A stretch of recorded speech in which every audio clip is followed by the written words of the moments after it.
भी हाथ जोड़ लें। नमो अरिहन्ताणं नमो सिद्धाणं नमो आयर्याणं नमो उवज्झायाणं नमो लोये सव्यसाहुणम्। मंगलम भगवान वीरो मंगलम गौतमो गणे मंगलम कुंद कुंदाद्यो जैन धर्मस्तु मंगलम सर्वमंगल मांगल्यम सर्वकल्याणकारकम प्रधानम सर्वधर्माणां जैनम जयतु शासनम जैनम जयतु शासनम। जीवमजीवं दवं जिणवरवसहेण जेणने डित्थं देवेन्दुविन्दुवन्दं वन्दे तं सर्वदा शिरसा। चलिए, आज हमारी 7वीं क्लास है और हमने अभी तक जितना विषय कर लिया है पहली से 13वीं गाथा तक, जिसमें जीव द्रव्य की चर्चा पहले से 14वें अधिकार जो जीवाधिकार है, उस जीवाधिकार के अंदर जो पहली से 14 गाथा तक वर्णन चल रहा है, सत्य द्रव्य अधिकार के अंतर्गत पहला जो अधिकार था जीवाधिकार, उस जीवाधिकार में हमारी चर्चा चल रही है।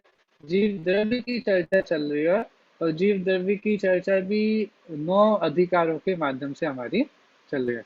तो इन 9 अधिकारों में से काफी सारे अधिकार हमारे हो चुके हैं।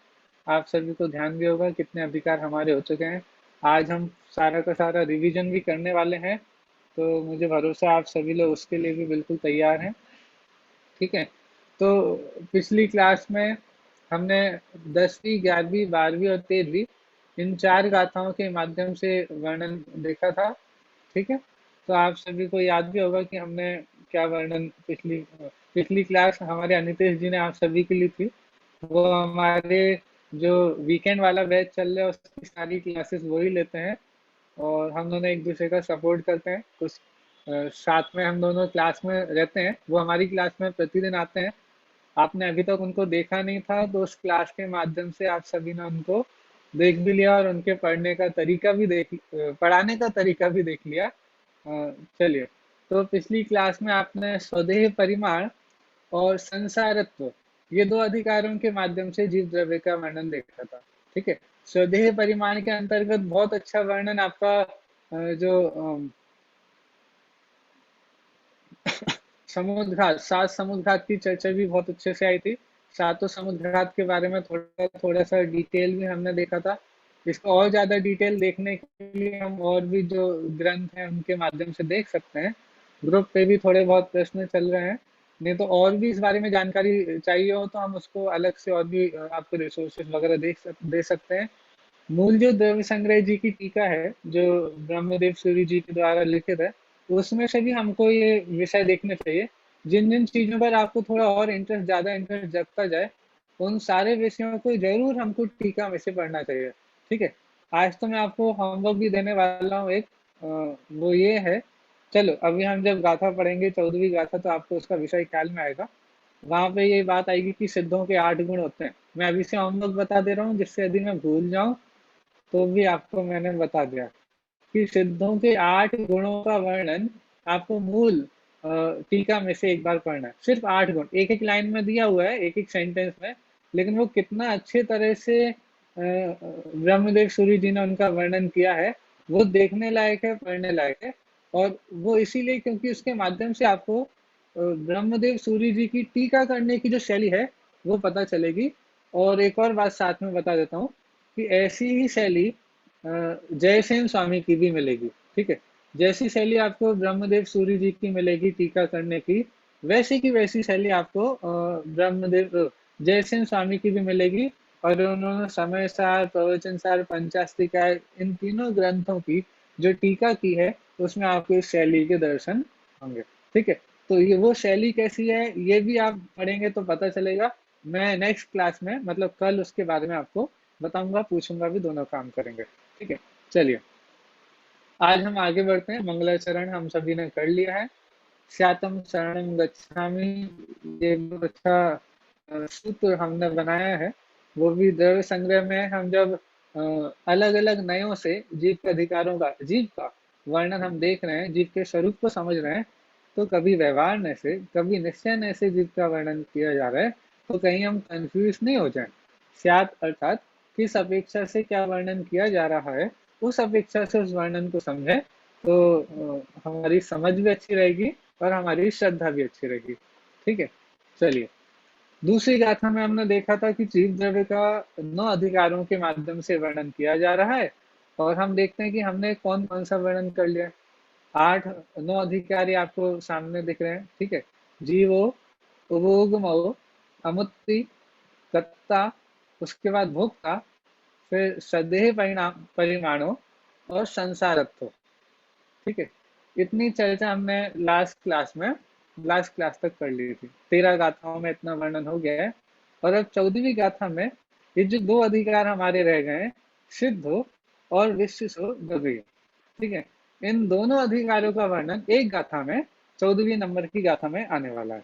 तो हम पहले वो वाली गाथा करेंगे, और शुरू से मैंने रिवीजन आज इसीलिए नहीं कराया क्योंकि आज हमको ये 14वीं गाथा करने के बाद रिवीजन करना है, तो हम वो करेंगे। ठीक है, तो चलिए हम बढ़ते हैं आगे। हम 14वीं गाथा का पाठ करेंगे, और पाठ करने के बाद फिर हम अपना विषय प्रारंभ करेंगे। ठीक है, चलिए गाथा पढ़ते हैं। बहुत अच्छी गाथा है। ये गाथा ऐसी है कि आप जैसे दर्शन कर रहे हैं, भक्ति कर रहे हैं, दर्शन आदि कर रहे हैं, सुबह मंदिर जाते हैं, दर्शन कर रहे हैं, उस टाइम पर भी आप सिद्ध भगवान की स्तुति करने के लिए ये गाथा का पाठ कर सकते हैं। तो बहुत ही अच्छी गाथा है, पढ़ते हैं, देखिए। निक्कम्मा अट्ठ गुणा किंचूणा चरम देह दो सिद्धा लोयगठिदानिच्चा उपादवयेहिं संयुक्ता। ठीक है, देखो सामने उसका हिंदी अनुवाद भी दिया हुआ है, तो मेरा मन बहुत हो रहा है। हमने अभी तक तो किसी भी गाथा का ऐसे हिंदी अनुवाद नहीं पढ़ा था, लेकिन इस गाथा का सामने है, तो हम साथ में पढ़ते हैं। उत्पाद वे संयुक्त अंतिम देह से कुछ न्यून है, लोकातीत निष्कर्म शाश्वत अष्ट गुणमय सिद्ध है। देखिए कितनी अच्छी सिद्ध भगवान की स्तुति है। आपको लग रहा होगा हम अकेले सिद्ध भगवान का स्वरूप पढ़ रहे हैं। स्वरूप नहीं पढ़ रहे हैं अकेले, सिद्ध भगवान का स्वरूप पढ़ते पढ़ते उनकी स्तुति भी कर रहे हैं।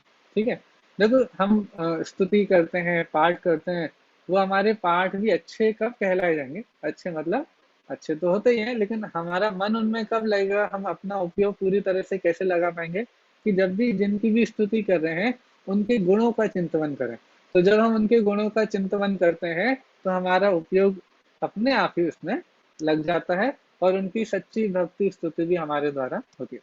तो देखो सिद्ध भगवान का स्वरूप, बात तो चल रही है जीव की, लेकिन जीव की बात करने के लिए भी उन्होंने सिद्ध भगवान का स्वरूप यहाँ पे बताया। सिद्ध के द्वारा, सिद्ध भगवान के स्वरूप के द्वारा जीव का स्वरूप समझ में आता है। क्यों? समय सार की जब आप पहली गाथा देखेंगे, तो उसकी टीका में एक बात आई है कि सिद्ध भगवान जीव के स्वरूप के लिए प्रति छंद के समान है। हाँ? सिद्ध भगवान जीव के स्वरूप के लिए प्रति छंद के समान है। मतलब जैसे आप दर्पण में देखोगे, ठीक है, तो दर्पण में आपको जैसे अपना चेहरा दिख जाता है, ठीक है, ऐसे ही जब आप कुआ आपके मंदिर आदि में या जैन मंदिर में या कहीं भी आपने कुआ तो देखा ही होगा, बावली कुआ कुछ देखा होगा।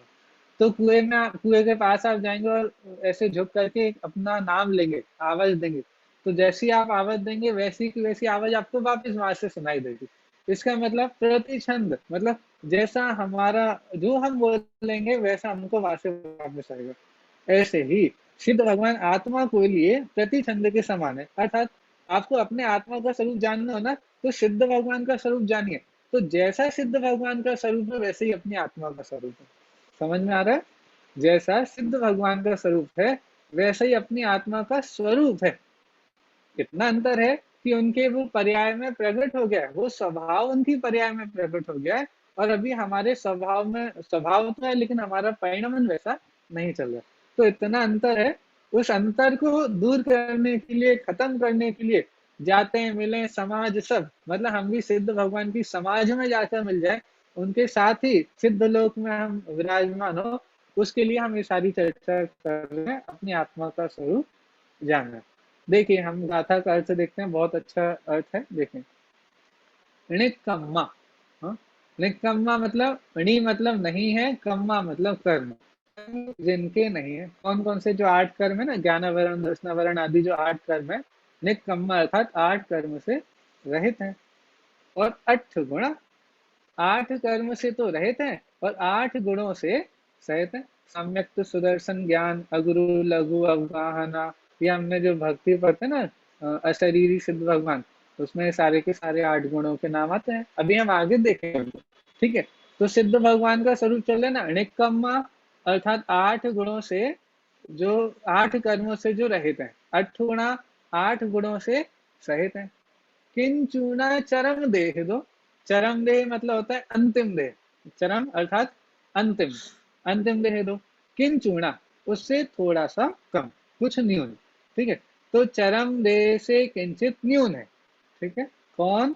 सिद्ध, सिद्ध भगवान निकम्मा है अर्थात 8 कर्मों से रहित हैं, 8 गुणा अर्थात 8 गुणों से सहित हैं, और किंचुना चरम देह दो, चरम देह से किंचित न्यून उनका आकार है। ये जो किंचुना चरम देह दो है, ये उनका जो आकार है, ठीक है, उसके लिए ये समझना, ठीक है। चलिए आगे कहते हैं, लोयद गठिदा निच्चा उत्पाद वयम संयुक्ता। लोया गठिदा मतलब लोक के अग्र भाग में, फिदा मतलब स्थित है, फिदा स्थित है। कौन? सिद्ध भगवान कहाँ पर विराजमान है? लोक के अग्र भाग में, लोक में सबसे ऊपर, सबसे ऊपर जो क्षेत्र है, जो जगह है, वहां पर विराजमान है, ठीक है। णिच्चा, णिच्चा मतलब नित्य, नित्य के लिए निच्चा है, ठीक है। नित्या मतलब ध्रुव है, अविनाशी है, नित्य है, ठीक है। अर्थात एक बार सिद्ध बन गए, अब कभी उनको संसार में वापस नहीं आना, कभी नहीं आना, किसी कीमत पर नहीं आना। हम कितना भी कोशिश करें कि भाई हम कितनी भक्ति करते हैं, कितनी पूजन करते हैं, हाँ, संसार में कितने लोग परेशान हो रहे हैं, तो भगवान को आना चाहिए ना, तो ना भाई ना, ऐसी कोई व्यवस्था नहीं है।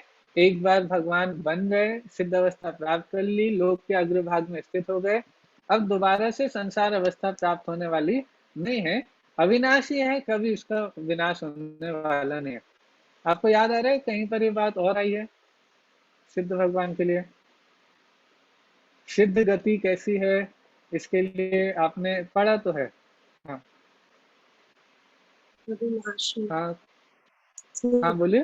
तो तोडरमल जी ने जो लिखा ना सिद्ध भगवान का पंच परमेष्ठी के स्वरूप में, उसमें भी आया हाँ है, हाँ और पंच परमेष्ठी पूजन में भी आता है ना, अविकारी अविनाशी सिद्ध हाँ, सिद्ध। बहुत बढ़िया। एक कुंदकुंद वंदितु आचार्य सब ने लिखा सिद्धे, है। अब हाँ, बहुत बढ़िया, वंदित वंदितु सर्व सब सिद्धि। सिद्धे, ध्रुवमचल मणोगनिम पत्ते, हाँ बहुत बढ़िया, मोक्षामि समय पावट मिणमो सुत केवली भणिनम। बहुत बढ़िया, यही सुनना था।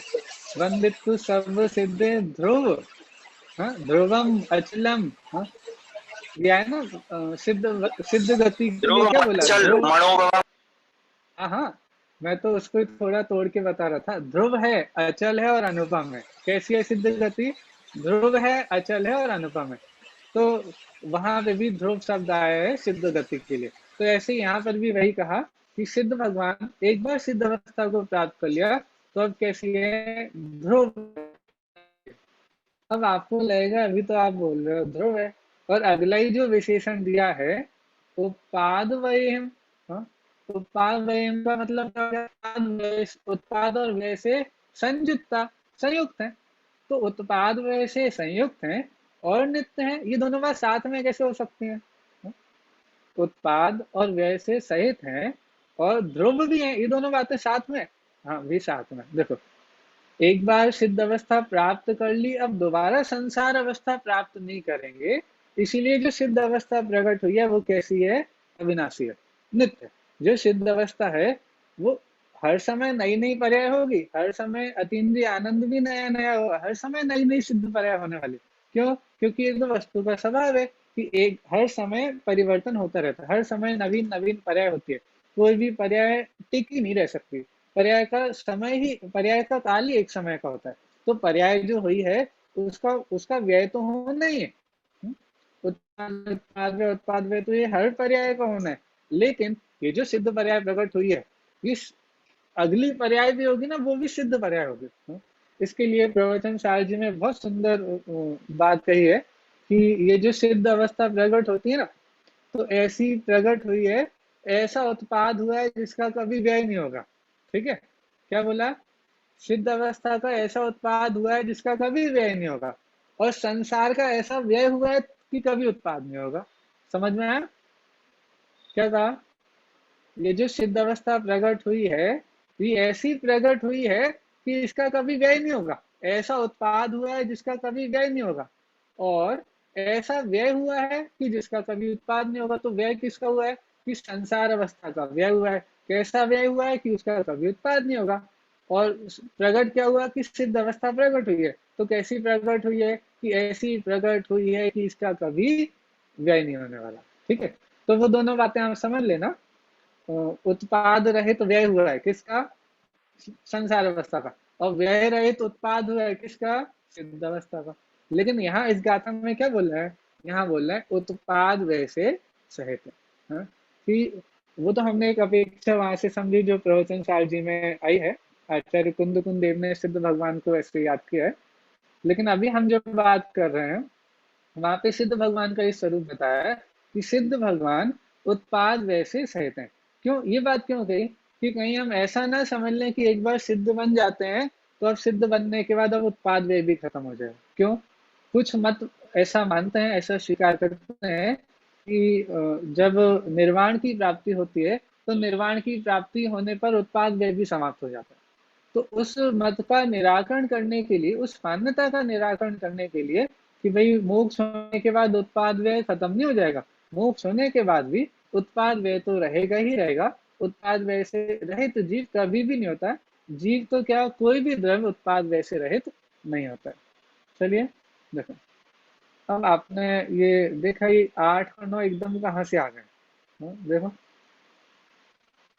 अभी तो 8 और 9 नहीं, थोड़ा आगे बढ़ना पड़ेगा। हाँ देखो, अभी 8 और 9 नहीं है, लेकिन अब मैंने यहाँ पे एक एक क्लिक किया और यहाँ पे 8 और 9 आ गए। आप में से कोई बताएगा ये 8 और 9 का मतलब क्या है? ये जो सामने स्क्रीन पर पहली लाइन के आगे 8 आ गया, दूसरी लाइन के आगे 9 आ गया, इसका क्या अर्थ है? आठवीं गाथा,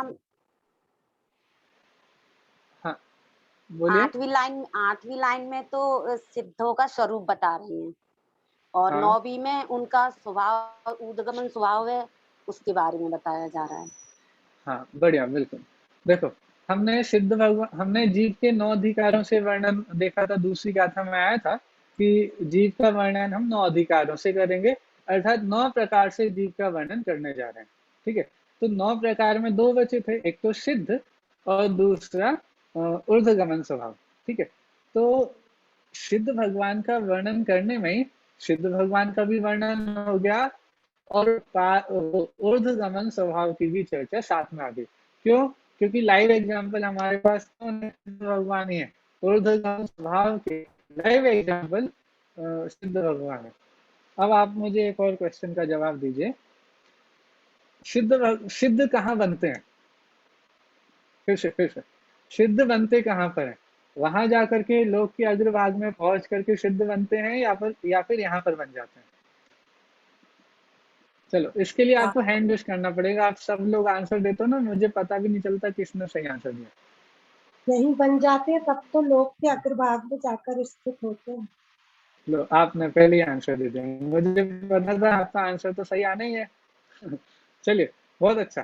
फिर से कोई रिपीट करेगा? सिद्ध कहाँ बनते हैं, मध्य लोक में या ऊर्ध्वलोक में? हाँ मेघा जी, आप बताइए। मध्यलोक में। मध्य लोक में बनते हैं, कुसुम जी भी बोल रहे थे, और भी काफी लोगों को आंसर पता था, मैंने हैंड रेस देखे काफी लोगों के। बहुत अच्छा, मतलब सबको पता है। तो सिद्ध यहाँ बन जाते हैं, फिर वहां क्यों जाते हैं? वहां कैसे पहुंच जाते हैं? उनका ऊर्ध्वगमन स्वभाव है ना, इसके कारण। अच्छा, तो फिर वहीं तक क्यों पहुंचते हैं, उसके ऊपर क्यों नहीं जाते हैं? उसके धर्म ऊपर धर्मास्तिकाएं नहीं है ना, धर्मास्तिकाएं का अभाव है इसलिए। धर्म द्रव्य का अभाव अच्छा, है। और अधर्म द्रव्य? आलोकाकाश में। आलोकाकाश में धर्म द्रव्य नहीं है या अधर्म द्रव्य नहीं है? सिर्फ अधर्म आकाश द्रव्य है, धर्म बाकी द्रव्य। बाकी दोनों कोई ही नहीं द्रव्य है, नहीं। दोनों ही नहीं है, जीव द्रव्य दोनों भी ही नहीं नहीं है। है, अजीव द्रव्य भी नहीं है, सॉरी जीव भी जीव नहीं है, पुद्गल, अजीब भी नहीं है। सॉरी जीव और पुद्गल धर्म धर्म आकाश, अकाल नहीं है, आकाश है बस। दोनों आकाश तो द्रव्य है नहीं ना, है, धर्म आकाश द्रव्य तो है। धर्म अधर्म नहीं है बस। नहीं, धर्म अधर्म नहीं है, और भी नहीं है। सिर्फ आकाश जीव है, भी, बाकी और कोई द्रव्य हाँ, नहीं। जीव पुद्गल धर्म अधर्म और काल द्रव्य वहां पे नहीं है। लेकिन हमारे लिए अभी जो चर्चा चल रही है उसके लिए तो इतनी बात है कि वहां पर जीव, वहां पे धर्म द्रव्य नहीं है, धर्मास्तिकाय के अभाव होने के कारण से वहां पर जीव द्रव्य का गमन नहीं होता। लेकिन अभी इस ग्रंथ की एक टीका है जहाँ पे हम प्रश्नोत्तर देख रहे थे, वहां पे वर्णन है कि इस गाथा में जब इन्होंने जीव के ऊर्ध्वगमन स्वभाव की चर्चा की, दूसरी गाथा में भी कहा था कि हम जीव के ऊर्ध्वगमन स्वभाव की चर्चा करने वाले हैं, तो ऊर्ध्वगमन स्वभाव की चर्चा कर दी, लेकिन यहाँ पे ये लाइन नहीं ली कि धर्मास्तिकाय के अभाव के कारण जीव उससे ऊपर नहीं जाता। अब ये वाली बात क्यों, लोक के अग्रभाग तक जाकर ही स्थित हो गए, इसके ऊपर नहीं जाते हैं? इसका कारण हम जानते हैं कि यदि निमित्त कारण की अपेक्षा से देखें तो धर्मास्तिकाय धर्म द्रव्य का अभाव होने के कारण से इससे ऊपर नहीं जाते। लेकिन यहाँ यदि निमित्त प्रधान दृष्टि से कथन ना करें, उपादान की तरफ से देखें, तो ये जीव का ही स्वभाव है। जीव अपने कारण से ही उसके ऊपर नहीं गया। उसमें हम धर्म द्रव्य का कारण निमित्त की अपेक्षा से कहते हैं, लेकिन उपादानगत योग्यता तो जीव द्रव्य की है। चलिए, थोड़ा कठिन हो रहा होगा तो हम और सिंपल करते हुए आगे बढ़ते हैं। चलिए देखिए, ठीक है।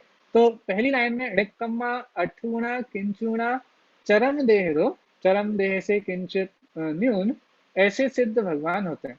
और जो ये वाली बात है, ये लोयक गठिदा, हाँ, लोक के अग्रभाग में जाकर के स्थित हो जाते हैं, इसका ये ऊर्ध्वगमन स्वभाव जीव का बता दिया कि भैया यहाँ पे जब जीव सिद्ध हो गए तो फिर सिद्ध होने के बाद लोक के अग्रभाग में कैसे स्थित हो गए कि जीव का जो स्वभाव है ऊर्ध्वगमन करने का, उस ऊर्ध्वगमन स्वभाव के कारण जीव एक समय में, कितना टाइम लगता है सिद्ध होने के बाद ऊपर तक, मतलब वो लोक के अग्रभाग तक जाने में? एक समय, हाँ?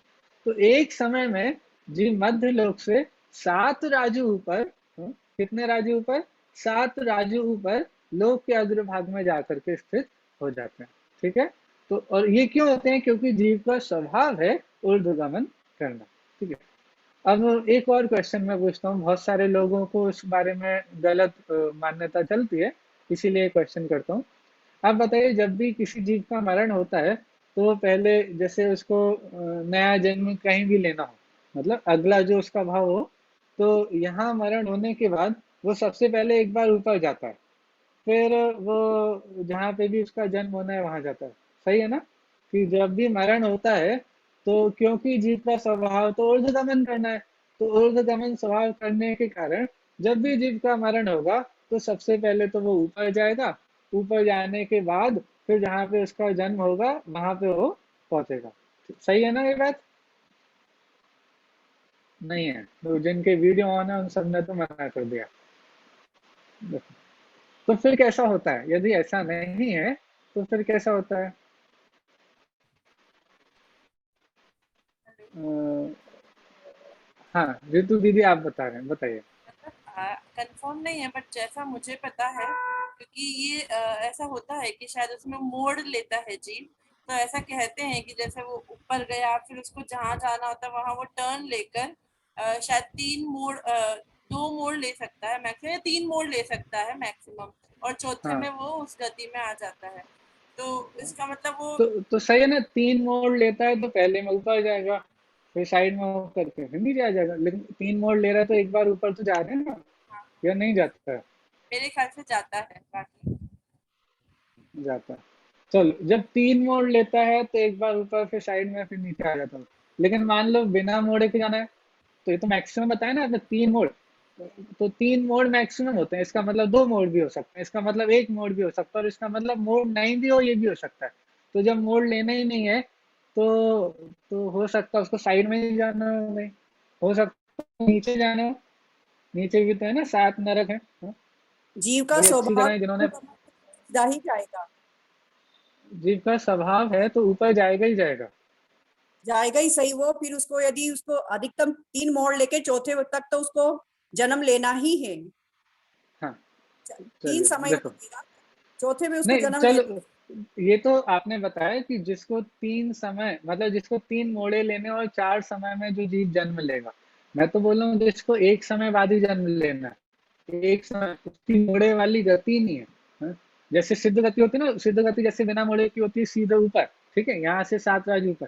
किसी की गति ऐसी हो सकती है कि अभी वो यहाँ पर है और उसको बिल्कुल 7वें नरक जाना है, तो वो नीचे जाएगा, तो ऊपर क्यों जाएगा? जब उसे नीचे ही जाना है तो वो ऊपर क्यों जाएगा? यही पॉइंट मुझे आपको बताना था कि ऊर्ध्वगमन स्वभाव के कारण से कहीं हम ऐसा तो नहीं मानते कि जीव का जब भी मरण होता है तो वो ऊपर जाता ही जाता है, ऐसा नियम बिल्कुल नहीं है। यदि ऊर्ध्वलोक में जन्म लेना है तो ऊपर जाएगा। देखो, ये नियम है कि जब जीव का मरण होता है तो कम से कम समय में और कम से कम टर्न में, जो मोड़े होते हैं ना, तो कम से कम मोड़े के साथ जीव अगले जन्म में पहुंच जाता है, अगले भाव में पहुंच जाता है, अगली जगह पर पहुंच जाता है जहां पर उसका जन्म होना है। तो ऐसा बिल्कुल नहीं है कि भाई जब भी जीव मरण को प्राप्त होगा तो सबसे पहले ऊपर जाएगा, नहीं। यदि नरक जाना है तो ऊपर जाने का सवाल ही नहीं है, ठीक है। तो बिना मोड़े के हो सकता है, मोड़े सहित हो सकता है, क्योंकि अलग अलग जगह जाना हो सकता है ना। वो ये बात है कि श्रेणी में ही जाता है गमन, जो आकाश की श्रेणियां होती हैं उन्हीं में होता है, लेकिन ऊपर जाने का कोई भी नियम नहीं है। लेकिन जब सिद्ध अवस्था प्राप्त होती है तो ये पक्का नियम है कि यहाँ पर मध्य युग में जीव ने सिद्ध अवस्था को प्रकट किया, 8 कर्मों का अभाव यहाँ मध्यलोक में हो जाता है, और जैसे ही 8 कर्मों का अभाव होता है, जीव एक समय में 7 राजू पर, जो लोक का अग्रभाग है, वहां पर जाकर विराजमान हो जाते हैं। ठीक है, ये बात भैया आपको जी, क्लियर होगी? हाँ जी। तो जब ये कहा गया है कि जीव का स्वभाव ही ऊर्ध्वगमन है, तो फिर वो ऊपर क्यों नहीं जाएगा? बहुत अच्छा क्वेश्चन है। ऊर्ध्वगमन स्वभाव तो है, लेकिन अभी वो ऊर्ध्वगमन स्वभाव प्रकट नहीं हुआ है। जो ऊर्ध्वगमन जीव का स्वभाव है ना, वो कर्मों का आवरण होने से इस संसार अवस्था में वो ऊर्ध्वगमन स्वभाव प्रकट कहाँ हो रहा है? मतलब वो अभी उस पे आवरण के कारण से, संसार अवस्था के कारण से, कर्मों के कारण से वो अभी उसका स्वभाव प्रकट नहीं हो रहा। और प्रकट नहीं हो रहा है, इसीलिए तो सिद्ध भगवान के स्वरूप के साथ में उस स्वभाव का वर्णन किया। क्यों? क्योंकि ये स्वभाव सिद्ध अवस्था में प्रकट होता है। जीव का स्वभाव तो है ऊर्ध्वगमन, लेकिन प्रकट कब होता है? जब सिद्ध अवस्था प्रकट होता है। स्वभाव और स्वभाव का व्यक्तपना, ये दो अलग अलग चीजें ना। तो स्वभाव तो आपका भी है, हमारा भी है। क्यों? क्योंकि हम भी जीव हैं, आप भी जीव हो, तो सभी जीवों का स्वभाव ऊर्ध्वगमन स्वभाव है। लेकिन वो प्रकट नहीं हो पा रहा, व्यक्त नहीं हो पा रहा। व्यक्त कब होगा? कि जब सिद्ध अवस्था प्रकट होगी। तो ठीक है। यदि जीव को 7 नरक तक जाना हो तो फिर उसका हाँ, मतलब प्रकट नहीं हुआ गुण, इसलिए वो नीचे जाता है। नहीं देखो, वो लॉजिक ये है कि जब भी मरण होता है, ठीक है, तो कम से कम मोड़े होने पर और कम से कम समय में उसको अपनी जगह पहुंचना है, जहां पर पहुंचना है ना। तो बिना मोड़े के साथ और सबसे जल्दी से जल्दी उसको अपनी जगह पर पहुंचना है, नए जहां पे भी उसका जन्म होना है। तो मैक्सिमम 4 समय में पहुंच जाता है। तो अब ये, यदि नीचे जाना है तो फिर ऊपर जाकर के नीचे क्यों जाएगा? वो सीधे ही नीचे जाएगा। ये लॉजिक है उसका। मतलब और आप समझिए, नीचे जा इस 3 लोक में कोई भी स्थान ऐसा नहीं है जहाँ पे चौथे समय में नहीं पहुंच सकते। आप समझ रहे हो? आपको 1 मिनट में आगे चल के एक चीज देखिए, 1 मिनट। वैसे ये जो बताना था ये तो किसी और कारण से बताना था, लेकिन मैं अभी आपको बताता हूँ। ये आपको 3 लोक का नक्शा दिख रहा है, ठीक है। अब इस मान लो कोई जीव यहाँ पर है, ठीक है। आपको एरो दिख रहा है क्या मेरा? नहीं दिख रहा है? नहीं दिख रहा, अच्छा ठीक है, 1 मिनट।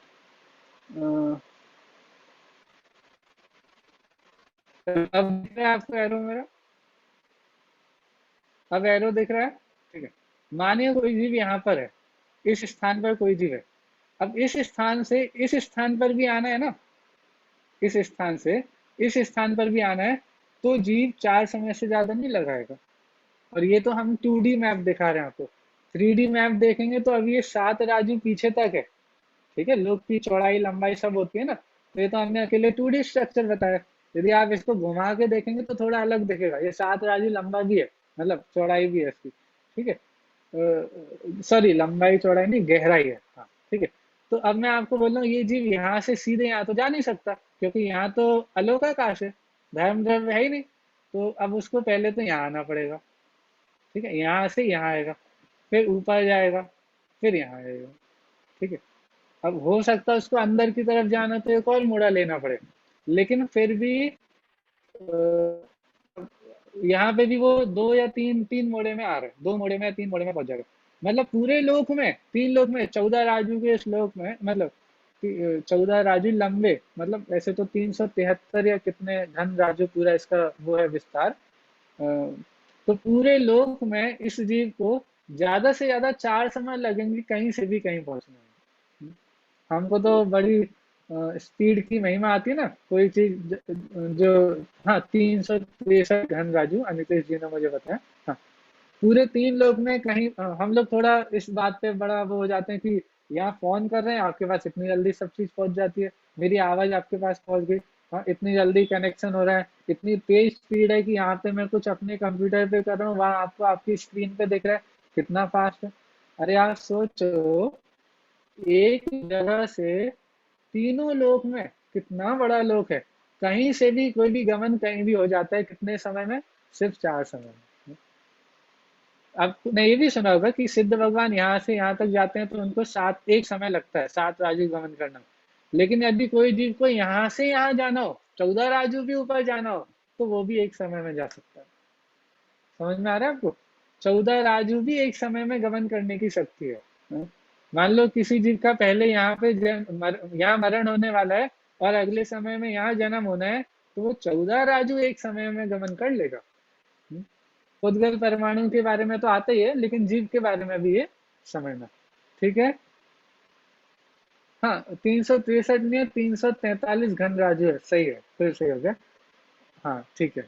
चलिए हम वापस आते हैं, हमने अभी ये देख लिया था, गाथा का अर्थ आप सभी को ख्याल में आ गया है, इसके बाद भी खूब सारी चर्चा भी हमको करनी है, हम करते हैं, ठीक है।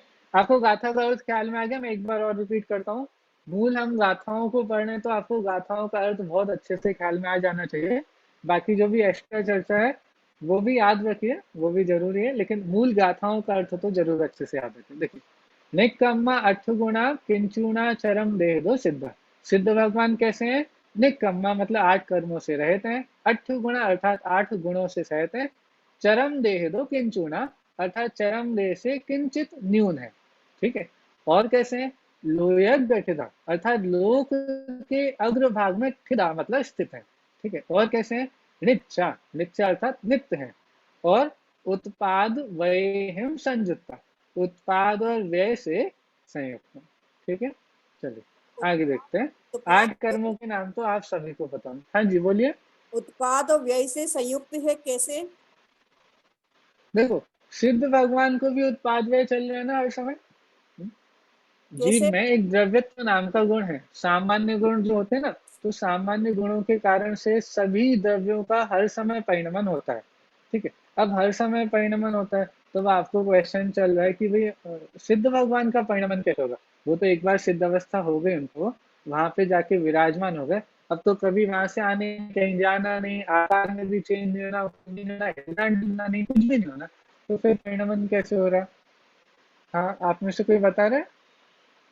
हाँ आप हैंड रेस कर रहे हैं एक जन, हाँ बोलिए बोलिए, जिन्होंने हैंड रेस किया मैं आपको अनम्यूट करता हूँ, आपको अपने आप को अनम्यूट करना पड़ेगा, हाँ आप पूछो बोलिए, मेरा। हाँ बोलिए। चरम चरम देह जो है किंचित न्यून रहता है, इसका क्या मतलब है? बहुत अच्छा, ये जो देह होती है, अंतिम देह होती है, वो किंचित न्यून हो जाती है, उसका अर्थ है कि जैसे हमारा भी शरीर है, ठीक है, और शरीर और इन्हीं प्रदेशों में हमारी आत्मा भी विराजमान है, ठीक है, ये जो शरीर का आकार है, ऐसा ही आकार हमारी आत्मा का भी।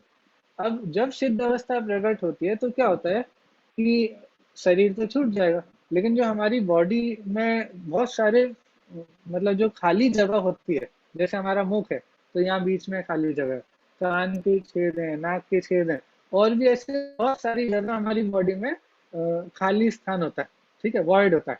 तो उस वॉइड को फिल कर देते हैं, उस खाली स्थान को फिल अप हो जाता है, और जो सिद्ध अवस्था होगी वो घन पिंड हो जाता है। मतलब ऐसा नहीं हो, घन पिंड का मतलब आप समझे, उसमें कहीं भी कुछ वो वॉइड नहीं होगा, कोई फ्री स्पेस नहीं होगी, वो पूरा एक पिंड बन जाएगा, ठीक है। तो ये जो स्थान कवर अप होगा ना, कान के, नाक के, और भी जो पेट में भी होगा, बहुत सारे स्थान होते हैं ना खाली, तो वो सारे स्थान फिलअप हो जाते हैं, तो वो थोड़ी सी संकुचित हो जाती है।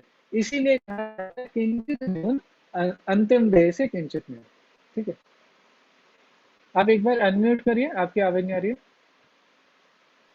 आत्म प्रदेश से फिलअप है क्या?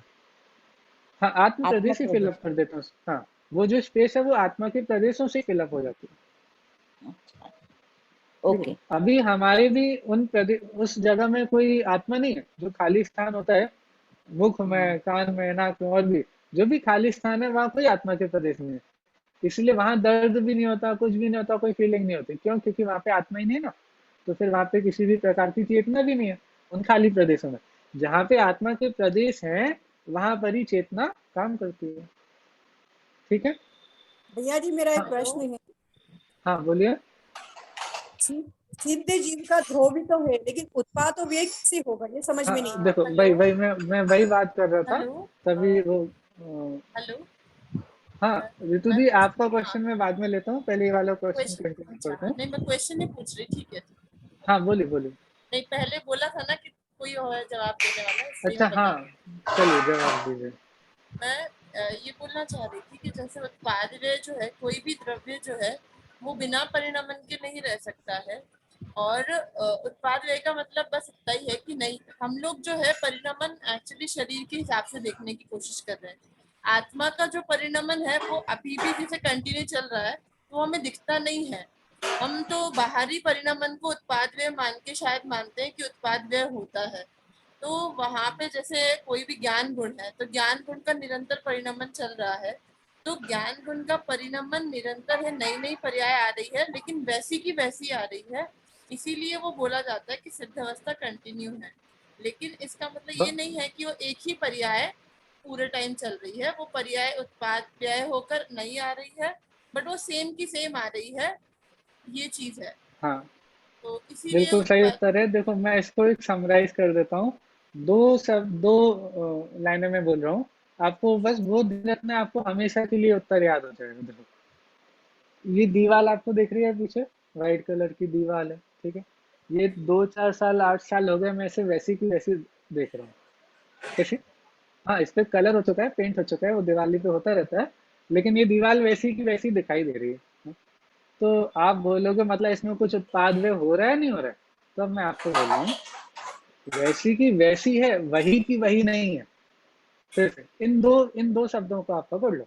ये दीवार वैसी की वैसी दिखाई दे रही है, लेकिन वही की वही नहीं है। ये जो उद्गल द्रव्य की दिखाई दे रही है, ये वैसी की वैसी तो है, लेकिन वही की वही पर्याय नहीं है। ऐसे ही सिद्ध अवस्था में भी जैसी सिद्ध पर्याय एक समय पहले थी, अगले समय भी वैसी की वैसी सिद्ध पर्याय, उसके अगले समय में भी वैसी की वैसी सिद्ध पर्याय। आनंद में भी लगाई सिद्ध भगवान को, जो अनंत आनंद का जो वो भोग कर रहे हैं, पहले समय में जो उन्होंने आनंद का भोग किया है, अगले समय में नया अनंत आनंद है, उसके अगले समय में नया अनंत आनंद है। बासी रोटी जैसे हमारे यहाँ चल जाते हैं सुबह की शाम, ऐसा सिद्ध भगवान की नहीं है, हर समय नया नया है, हर समय नया नया आनंद का भोग होता है, ठीक है।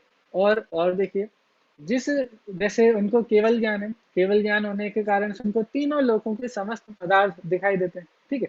अब देखो, इस समय हमारी आपकी पर्याय को वो कैसा जान रहे होंगे, अभी वर्तमान वाली पर्याय को वो वर्तमानवत जान रहे हैं, लेकिन हमारी कल जो आने वाली पर्याय है, कल हमारी जो पर्याय होंगी, वो उनको आज कैसी दिख रही है, आज उनको वो भूतकाल रूप दिख रहे हैं, ठीक है। आज वाली पर्याय तो वर्तमानवत, सॉरी, और कल वाली पर्याय जो निकल गई वो भूतकाल, और जो कल आने वाले कल में वो भविष्य कालवत। लेकिन अब अगले दिन मतलब कल, तो कल सिद्ध भगवान के ज्ञान में हमारी कल वाली ही पर्याय वो वर्तमानवत दिखाई देंगी। और आज वाली जो पर्याय थी, जो आज वाली पर्याय को वो आज वर्तमानवत देख रहे थे, वो पर्याय उनको भूतकालवत दिखाई देगी। तो ये उनके ज्ञान में चेंज हो रहा है नहीं हो रहा है? जो भूत था, हाँ, जो वर्तमान था वो भूत होता जा रहा है, जो भविष्य था वो वर्तमान बनता जा रहा है। तो ये चेंज उनके ज्ञान में हो रहा है नहीं हो रहा है? हो रहा है। तो इस तरह से उनके ज्ञान में उनकी पर्याय में भी हम चेंज देख रहे हैं। देखो, जिन द्रव्यों का परिणमन, हिलना डुलना या फिर जिनके आकार वगैरह बदलते हैं, उनका परिणमन तो हमें समझ में आता है। लेकिन जो अमूर्तिक द्रव होते हैं, जो सदा शुद्ध रहने वाले द्रव होते हैं, उनका परिणमन दिखता नहीं है। दिखता नहीं है क्यों? क्योंकि कुछ ऐसा चेंज नहीं होता ना जो पहले नहीं था वो हो जाए, ऐसा कुछ नहीं होता। हाँ, तो अमूर्तिक द्रव्यों का परिणमन हमको अनुमान प्रमाण से ही समझना पड़ेगा, या फिर आगम प्रमाण से समझना पड़ेगा, या कभी कभी हम तर्क आदि के माध्यम से भी इसको समझ सकते हैं। ठीक है, अब और जितने भी प्रश्न हम बाद में लेंगे, क्योंकि नहीं तो विषय ही कंप्लीट नहीं हो पाएगा। ठीक है, रिवीजन का मैंने सोचा था वो रिवीजन अब हम कल वाली क्लास में करेंगे, पूरा 1 से 14 गाथा तक का रिवीजन। लेकिन आज हम 14वीं गाथा पूरी करने की कोशिश करते हैं। देखिए, चलिए, 8 कर्मों के नाम आपको याद है, मैं पूछ भी नहीं रहा हूँ, मैं सिर्फ पढ़ देता हूँ क्योंकि सामने स्क्रीन पर भी है। ज्ञानवरण, दर्शनवरण, मोहिनी, अंतराय, आयु, नाम, गोत्र और वेदनी, ये हमारे 8 कर्म होते हैं। और इन 8 कर्मों का अभाव सिद्ध भगवान के हो गया, तो इन 8 कर्मों के अभाव में उनको अष्ट गुण प्रकट हुए हैं। कौन कौन से हैं? इसका भजन भी आप सभी को याद होगा, अशरीरी सिद्ध भगवान। मैं उसके लिए यदि किन्हीं ने नहीं सुना हो तो मैं आज उसकी लिंक ग्रुप पे शेयर कर दूंगा, तो वहां से आप देख लीजिएगा। ठीक है, अष्ट गुण के नाम देखिए: अनंत ज्ञान, अनंत दर्शन, सम्यक्त्व, अनंत वीर, अवगाहनत्व, सूक्ष्मत्व, अगुरु लघुत्व और अव्याभागत्व। ठीक है, ये 8 कर्मों के सामने 8 गुण लिखने का कारण भी है कि इस कर्म के अभाव में ये वाला गुण प्रकट हो। ठीक है, आपको याद रहेगा। जैसे ज्ञानावरण कर्म का अभाव हुआ तो कौन सा गुण प्रकट हुआ है? अनंत ज्ञान। ठीक है, दर्शनावरण कर्म का अभाव हुआ तो कौन सा गुण प्रकट हुआ है? अनंत दर्शन। ठीक है, मोहिनी का अभाव हुआ तो क्या प्रकट हुआ है? सम्यक। ठीक है, अब आपको क्वेश्चन देता हूँ होमवर्क के लिए या सोचने के लिए, मैं शायद कल पूछूं भी ना, लेकिन फिर भी दे देता हूँ। मोहिनी कर्म में 2 भेद होते हैं, दर्शन मोहिनी और चारित्र मोहिनी, और दोनों का अभाव होने पे 2 अलग अलग चीजें प्रकट होती हैं। ठीक है, वो कौन कौन सी होती हैं ये आपको होमवर्क में सोचना है। ठीक है, चलिए अभी हम आगे बढ़ते हैं। आप लोगों को क्वेश्चन याद भी रहते हैं, भूल जाते हो आप लोग? चलो आगे बढ़ते हैं। देखिए, क्योंकि यदि आपको आंसर आता है तो आप या तो ग्रुप पे बता दीजिए या अगली क्लास में मुझे बता दीजिए कि भैया आपने क्वेश्चन पूछा था, और यदि मैं नहीं पूछ पाऊँ तो आपको बताना चाहिए। ठीक है, चलिए आगे बढ़ते हैं। ये फोटो सामने क्यों है, चलो देखते हैं। अभी हमने देखा कि भाई सिद्ध अवस्था प्रकट हो जाती है। सिद्ध अवस्था प्रकट होने पर क्या होता है कि कर्मों का अभाव हो जाता है, शरीर का भी अभाव हो जाता है। ठीक है, अब जब शरीर का अभाव हो गया, जैसे उदाहरण के लिए यहाँ पे एक दीप मतलब मोमबत्ती जल रही है, तो मोमबत्ती का प्रकाश हो रहा है, अब हमने हाथ से उसको ढक दिया। ठीक है, तो हाथ से उसको ढक दिया है तो अब उसका प्रकाश सिर्फ उतने क्षेत्र में रहता है, बाकी पूरे में नहीं पहुंच पाता। इसी प्रकार से जो आत्मा के प्रदेश हैं वो शरीर बराबर ही अपने स्वदेही परिमाण उतने रहते हैं। अब जब शरीर हट गया, सिद्ध अवस्था प्रकट हो गई, शरीर का अभाव हो गया, शरीर दूर हो गया, तो फिर आत्मा के प्रदेश तीनों लोकों में क्यों नहीं फैल जाते? आपको प्रश्न समझ में आ रहा है? शरीर था तब तक तो शरीर के बराबर आत्मा के प्रदेश रहते थे, लेकिन अब शरीर हट गया, सिद्ध अवस्था प्रकट होने पे 8 कर्मों का अभाव होने पे शरीर का अभाव हो जाता है। तो जैसे ही शरीर का अभाव हुआ तो फिर हमारा जो आत्मा वो तीनों लोकों में फैल जाना चाहिए ना। तो प्रश्न यही है कि ये जो हमारा आत्मा है वो तीनों लोकों में क्यों नहीं फैल पाता? हाँ, मुझे पता है आपको उत्तर पता होगा, लेकिन मैं अभी आगे बताऊँ। ठीक है, देखो देखो आपको प्रश्न यहाँ पे हम फिर से लिखा है। समस्त आवरण के हट जाने पर जीव के प्रदेश पूरे लोक में फैल क्यों नहीं जाते? ऐसा क्यों नहीं होता? भाई शरीर का जब अभाव हो गया है तो फिर आत्मा के प्रदेशों को पूरे लोक में फैल जाना चाहिए था। तो उसका उत्तर देखते हैं। देखो, बहुत अच्छा उत्तर है। जीव का स्वभाव विस्तारित होना नहीं है। जो संकोच विस्तार है उसका अर्थ यह है कि शरीर संकुचित होता है तो उसमें हो जाता है, शरीर विस्तार को प्राप्त होता है तो आत्मा भी उतने क्षेत्र को उतने क्षेत्र में उसके आत्मा के प्रदेश फैल जाते हैं। लेकिन आत्मा का ये स्वभाव नहीं है कि तीनों लोकों में फैल जाए। देखो, असंख्यात लोक प्रमाण असंख्यात आत्मा के प्रदेश हैं। फिर से, लोक प्रमाण असंख्यात आत्मा के प्रदेश हैं, लेकिन लोक प्रमाण असंख्यात प्रदेशी, लोक प्रमाण असंख्यात प्रदेशी होना, होना मतलब अपने पूरे लोक में फैलना, ही जीव का स्वभाव नहीं। दोनों में अंतर समझ में आ रहा है? लोक प्रमाण असंख्यात प्रदेशी तो है, जीव के प्रदेशों की संख्या देखोगे तो कितने प्रदेश हैं कि लोक प्रमाण असंख्यात, और वो हर जीव के हैं, वो हमारे आपके भी हैं, सिद्धों के हैं, वो सभी के हैं। लेकिन ये जीव का स्वभाव नहीं है कि जीव विस्तार को प्राप्त हो। ठीक है, पहला कारण।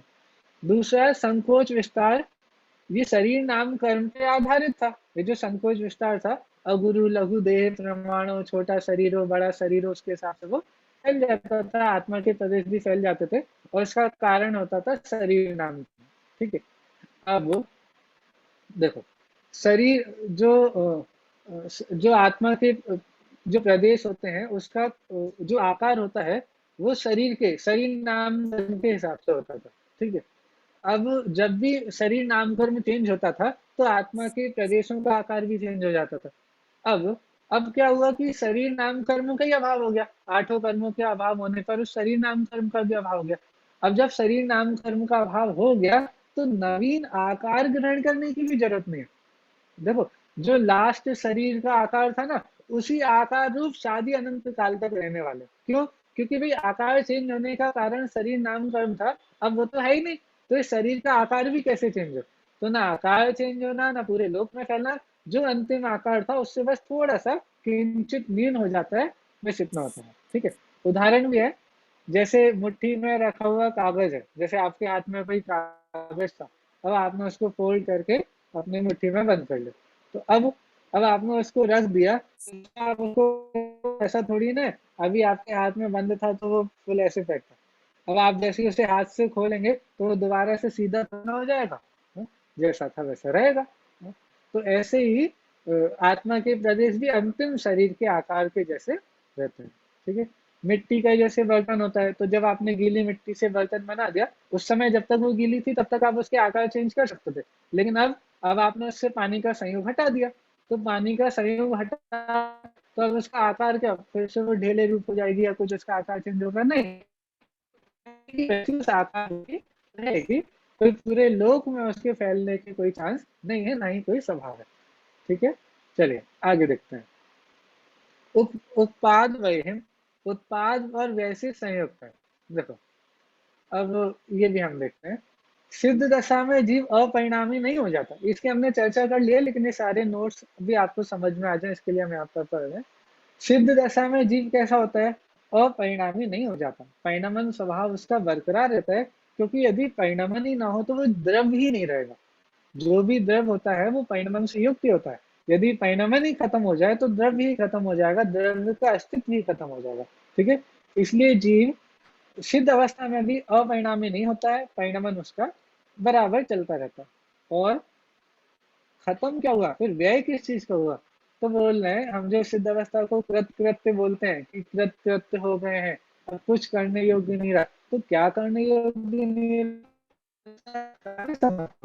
संसार जो हम कार्य करते हैं हमारे आपके जो चलते रहते हैं, ठीक, वैसे कोई भी कार्य सिद्ध भगवान के नहीं है। जो जीव का मूल स्वभाव है और उस अनुरूप जो भी पर्याय होनी चाहिए वो सारी स्वाभाविक पर्याय सिद्ध भगवान के पूर्ण रूप से विकसित होकर के प्रकट हो गए हैं, और वो हर समय नई नई पर्याय का परिणमन उनके होता रहता है। ठीक है, अब यहाँ पे बिजली का भी उदाहरण दे रखा है, जैसे लाइट, जो आपके स्विच बोर्ड में जो लाइट चलती है, तो यदि बल्ब लगा रखा है तो कुछ जलेगा, आपने स्विच ऑन किया, अब आपने कोई स्विच ऑन ही नहीं किया तो फिर वो लाइट तो फ्लो हो ही रही है ना। ऐसे उत्पाद व्यय तो हर समय चल ही रहे हैं, हर समय उत्पाद व्यय चलते ही रहते हैं, लेकिन उत्पाद व्यय का हमारे संसारी अवस्था में नए नए अलग अलग तरह के उत्पाद व्यय चलते हैं, अब उनके वैसी की वैसी पर्याय हर समय अनादि अनंत का शादी अनंत काल तक होते रहेंगे। ठीक है, चलिए आगे बढ़ते हैं। हाँ, जो हमारा 9वां अधिकार था ऊर्ध्व गमन स्वभाव, इसका ही बहुत अच्छा वर्णन आपको तत्वार शुद्धि में भी प्राप्त होता है। जो 10वां अध्याय है जिसमें मोक्ष तत्व का वर्णन है, वहां पे ये क्वेश्चन उठाया और उस क्वेश्चन को उठा करके उत्तर दिया कि जीव ऊर्ध्वगमन क्यों, मतलब मोक्ष होने पर, सिद्ध अवस्था प्रकट करने पर जीव ऊपर क्यों जाता है? हाँ? तो उन्होंने इस बात को समझाने के लिए कि जीव का स्वभाव ही ऊर्ध्वगमन है, उसको 4 उदाहरण के माध्यम से बहुत अच्छे से समझा। देखो, जैसे कुम्हार के रोके हुए चक्र के समान। तो कुम्हार का रोका हुआ चक्र ऊपर नहीं जाता है, उदाहरण समझना। क्या? जैसे कुम्हार का चक्र होता है ना, तो आप उसे घुमाओ, ठीक है? घुमाने के बाद अब आप उसको घुमाना बंद कर दीजिए, ठीक है? तो घुमाना बंद करेंगे तो वो उसके बाद भी घूमता रहता है, ठीक है? जैसे जो चक्र होता है, घुमाने के बाद भी वो घूमता रहता है, पूर्व प्रयोग के कारण से वो घूमता रहता है, ठीक है? ऐसे ही मतलब और 4 उदाहरण है। अलिप्त तुम्बी के समान, एक तुम्बी होती है, तुम्बी आपने समझा तो मैं तरबूज समझ लीजिए, ठीक है? तरबूज। तो यदि आप तरबूज पे मिट्टी लपेट दें, ठीक है? मिट्टी, अब मिट्टी लपेट देंगे तो वो भारी हो जाएगी, फिर आप उसे पानी में डालेंगे तो वो डूब जाएगी। क्यों? क्योंकि जो मिट्टी है ना, मिट्टी के वजन के कारण से वो पानी में डूब जाएगी। लेकिन पानी में जैसे आप उसे डालेंगे, तो पानी में डालने के बाद वो मिट्टी हटने भी लग जाएगी, गीली मिट्टी हो जाएगी, मिट्टी गीली होने के कारण से उस पे से हटने भी लग जाएगी। अब जैसे जैसे मिट्टी हटने लग जाएगी, तो वो तरबूज ऊपर की ओर उठने लग जाएगा। क्यों? क्योंकि अब उससे जो एक्स्ट्रा वजन था ना वो हट गया, तो अब वो ऊपर ऊपर जाती रहेगी। ऐसे ही एरंड के बीज होते हैं। एरंड का बीज मतलब जब वो बीज बीज होता है, वो जो उसमें स्फुटित होता है, बीज फटता है, तो वो ऊपर की ओर ही जाता है। मतलब जब भी उसका बीज निकलेगा तो ऊपर ऊपर की ओर जाता है, ठीक है? और अग्नि शिखा, जो अग्नि की शिखा होती है, अग्नि की लौ होती है, वो हमेशा ऊपर की ओर जाती है। कभी ऐसा नहीं होगा कि अग्नि साइड में जा रही है, नीचे जा रही है, ऐसा नहीं होगा। अग्नि की शिखा हमेशा ऊपर की ओर जाती है। कुमार का रोका हुआ चक्र, कुमार का जब चक्र जब घूमता है, तब तो वो वहीं वहीं घूमेगा, लेकिन जैसे ही रोकेंगे तो वो थोड़ा सा ऊपर हो जाता है, ठीक है? तो इस तरह से भैया जी 4 उदाहरण। हाँ जी।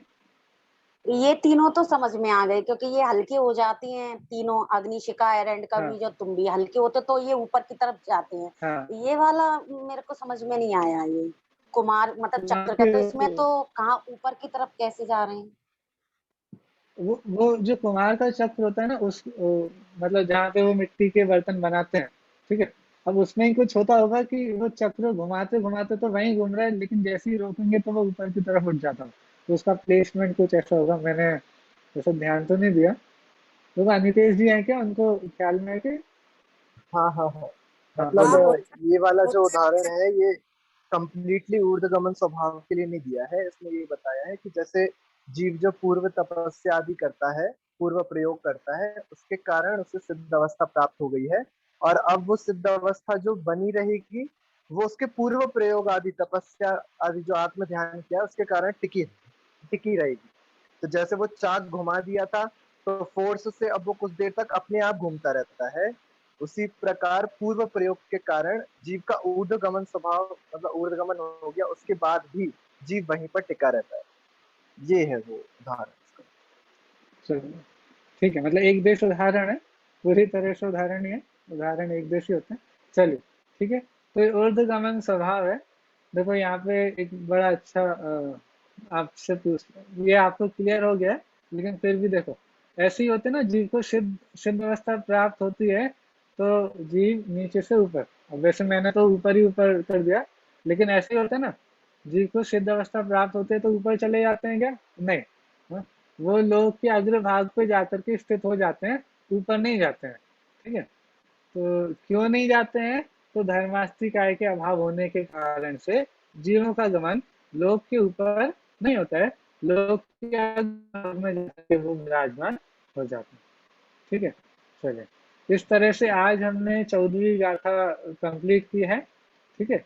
और इसके साथ ही हमारा एक विषय पूरा कंप्लीट हुआ है। जो जीव तत्व का वर्णन था, वो जीव तत्व का वर्णन आज हमारा पूरा हुआ है, ठीक है? हाँ रितु दीदी, आपको कोई क्वेश्चन है? हाँ, क्वेश्चन था अभी एकदम, एक तो दिमाग से भी स्लिप हो गया। मैं बोल रही थी जो कुम्हार की चाक वाला जो हमने बोला था, तो इसमें हाँ हम ऐसा बोल रहे कि पूर्व प्रयोगादिक के कारण होता है, लेकिन जैसे पूर्व में अभी हमने डिस्कस किया कि ऊपर ऊर्ध्वगमन वो नहीं करता था, जरूरी नहीं है कि वो ऊर्ध्वगमन करे ही करे। जैसे अभी हमारी जो अवस्था है तो हम नीचे भी जा सकते हैं डायरेक्ट और ये सब। तो इसमें अगर प्रयोगाधिक हम लेते हैं तो फिर वो नहीं होना चाहिए कुमार चक्र। और एक दूसरी चीज ये भी है कि वो इस अपेक्षा से लिया गया है कि ऊपर जाने वाला, या वो सिर्फ इस अपेक्षा से लिया गया है कि मतलब जो घूमता रहता है, क्योंकि थोड़ा भी मजाक वाला है। तत्वाशुद्ध जी में से इस विषय को मैं एक बार और देख लूंगा हाँ, और उसके बाद हम इस पे चर्चा पढ़ा करते हैं। मैंने भी है लेकिन मुझे भी ये फिर से नहीं समझ आया। हाँ, नहीं, उसके और भी जो अपनी टीकाएं हैं, हाँ, सरकार सिद्धि राजवार्तिक आदि टीके हैं, उसमें से भी मैं इस विषय को देख लूंगा, क्योंकि इस एग्जाम्पल को तो मूल में ही लिया है, तो उसकी टीका में इसका स्पष्टीकरण होगा और अच्छे से, तो वहां से देख लेकिन करके हम मेरा इस पर प्रश्न चर्चा है, करेंगे। जी मेरा हाँ, एक पूछिए प्रश्न है, पूछिए। जब नई नई पर्याय सिद्ध भगवान की होती है तो हर पर्याय में परिणमन समान रहता है या वर्धिष्णु परिणमन होता है? नहीं, समान। दो समान वर्धमान तो परिणमन। जब क्वालिटी। सर्वश्रेष्ठ तक पहुंच गए, देखो, यदि आपकी ग्रोथ चल रही है, आप मोक्ष मार्ग पर चल रहे हैं, तो मोक्ष मार्ग पर चलते हुए तो ग्रोथ हो रही है, और आप जैसे ही सबसे ऊपर पहुंच गए, अब ग्रोथ थोड़ी ना होनी है, क्योंकि यदि अभी भी ग्रोथ होने के चांस है तो मतलब अभी पूर्णता को प्राप्त नहीं किया। यदि सिद्ध बनने के बाद भी ग्रोथ हो या वर्धमान पने को प्राप्त हो, इसका मतलब कुछ बाकी था जिसके बाद आप और वर्धमान को प्राप्त करो, तो तो फिर पूर्णता नहीं हुई। हर पर्याय का परिणमन समान रहता है फिर। हाँ जी, हाँ, सिद्ध हर पर्याय का परिणाम समान ही रहेगा। समान रहता है, आनंद समान रहता है उसका। आनंद हाँ, समान रहेगा, वही नहीं हाँ। होगा, लेकिन वैसा का वैसा अनंत आनंद हर शादी अनंत काल तक चलेगा। अच्छा, ओके, धन्यवाद। हाँ, और जी एक चीज ये पूछनी थी, जो चारित्र अपन लेते हैं ना, हाँ अपन ने देखा था कि इसमें जो मोहनी कर्म का क्षय होने पर सुख होता है, अनंत सुख। हाँ। तो मैंने ऐसे, दो हाँ, मोहिनी कर्म में दो कर्म है, एक दर्शन मोहिनी और हाँ, चारित्र मोहिनी, चरित्र तो मोहनी, दोनों के अभाव में दो अलग अलग गुण बताए। हाँ, और हाँ, जब 8 गुणों की चर्चा करते हैं सिद्ध भगवान के, तो वो थोड़ा अलग निरूपण होता है। हाँ, लेकिन आप जब छायक भाव के वेद देखेंगे, तत्वासुद्ध शायद में दूसरे समय। अध्याय में 5 भावों की चर्चा है ना, तो वहाँ पे छायक सम्यक्त भी और छायक चारित्र भी है। तो दर्शन मुनि के अभाव में छायक सम्यक्त प्रकट होता है, चारित्र मुनि के अभाव में छायक चारित्र प्रकट होता है। ठीक, तो वैसा अंतर भी मिलता है। थोड़ा ये भी है कि चारित्र मुनि के अभाव में सुख भी प्रकट होता है, ठीक है, अनंत सुख भी बोलते हैं उसको। हाँ, लेकिन फिर थोड़ा ये अंतर हो जाता है कि उसी सुख को वेदनी कर्म का भी अभाव होने के कारण से अव्यभास सुख हाँ, कहा जाता है, ठीक है। तो वो फिर हम वेदनी कर्म की अपेक्षा से अव्यभास सुख कहने लगते हैं, जो एक तरह से अव्यभास सुख में दो चीजें हैं, अनंत सुख भी है और वेदनी कर्म का अभाव होने से वो निमित्त कारण भी हट गया, तो उसी का नाम बाधाओं का अभाव होने से अव्यभास सुख कहा, ठीक है। तो वो अनंत सुख जो चारित्र मुनि के अभाव में प्रकट हुआ है, उसी को जब वेदनी कर्म का भी अभाव हो जाता है, तो सभी प्रकार की बाधाएं अभाव हो गई, तो फिर हम उसको अव्यबाधक सुख कहते हैं। तो फिर उसमें हमने वेदनी की अपेक्षा से, वेदनी के अभाव की अपेक्षा से अव्यबाध सुख कहा। तो फिर यहाँ पे अकेले सम्यक्त मोहिनी कर्म के अभाव में सम्यक्त गुण की बात रखी थी, ये ठीक है। जरूरी है कि हम 8 कर्मों के अभाव रूपी 8 गुण बताते हैं, ये ऐसा है ही कि अलग भी हो सकते हैं? जैसे देखो, चार, हाँ, 8 गुण तो ये नाम के हैं, सिद्ध हाँ, भगवान के अनंत गुण अनंत है। गुण है, हाँ। हाँ, पर और जब जैसे हम जो वो शुद्ध अवस्था प्राप्त करने के हिसाब से हम बोलते हैं, तो सिर्फ इन 8 गुणों में ही शुद्धता हुई है या और भी गुणों में नहीं, शुद्धता बहुत हुई? बहुत और भी गुणों में शुद्धता हुई है। और भी देखो, जीव में अनंत गुण है, प्रत्येक द्रव्य में अनंत अनंत गुण होता है, ठीक है। तो अनंत गुणों में से कुछ गुणों की, सारे नहीं, सिर्फ कुछ गुणों की विकारी पर्याय चलती है, और उस विकारी पर्याय का नाम संसार है। सारे के सारे गुणों का विकारी परिणमन नहीं होता है, कुछ गुणों का विकारी परिणमन होता है, और उन गुणों के विकारी परिणमन के कारण से संसार व्यवस्था हमारी चल रही है, ठीक है। अब उन सभी गुणों का स्वभाव रूप परिणमन चालू हो जाता है जैसे ही सिद्ध अवस्था प्रकट होती है। कुछ गुणों का तो मोक्ष मार्ग पर चलते चलते भी स्वाभाविक परिणमन चालू हो जाता है। जैसे छायक समय दर्शन है, वो चौथे गुण स्थान में भी प्रकट हो सकता है, तो श्रद्धा गुण का पूर्ण निर्मल परिणमन चौथे गुण स्थान से भी चालू हो जाता है। तो ऐसे अलग अलग गुणों का है, लेकिन कुछ गुण ही है जिनका विकारी रूप परिणमन था, और सिद्ध अवस्था प्रकट होने पर उन सब का स्वाभाविक परिणमन चालू हो जाता है, और बहुत सारी शक्तियां स्वभाव पूर्ण रूप से व्यक्त हो जाते हैं।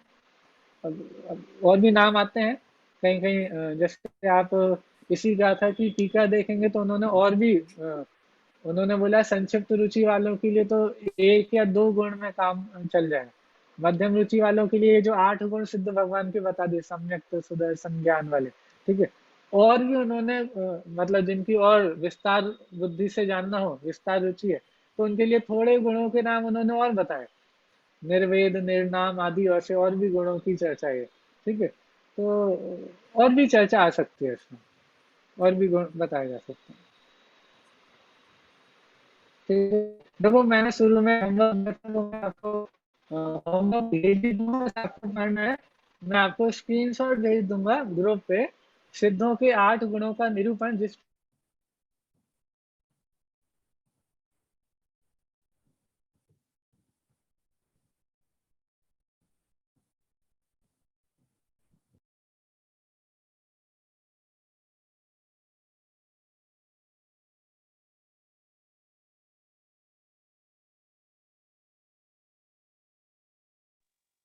आवाज चली गई है। हाँ हाँ, चलिए हम जिनवाणी स्तुति करते हैं। जावाणी के ज्ञान ते सूझे लोकालोक, सो वाणी मस्तक नमो सदा देत हूँ भोग। नमो अरियंताणम नमो सिद्धाणम नमो आर्याणम नमो उज्जैनम नमो लोय सहस्त्रम। बोले अंतर्मुख मुद्रावन सर्व जिनेन्द्र भगवंतों की जय। राजसंगई जिनवाणी माता की जय। समस्त वितरागी संतों की जय। सभी को सादर जय जिनेन्द्र। जय जय जिनेन्द्र जिनेन्द्र भैया। भैया जी। जय हिंद। कल हम रिवीजन वाली क्लास कल रख लेंगे, तो कल हमारा पूरी क्लास हम पहले से 14वीं गाथा तक रिवीजन ले लेंगे, और भी कुछ प्रश्नोत्तर हो, कुछ चर्चा हो, तो फिर हम उसके बाद रिवीजन के बाद में वो भी ले लेंगे, ठीक है।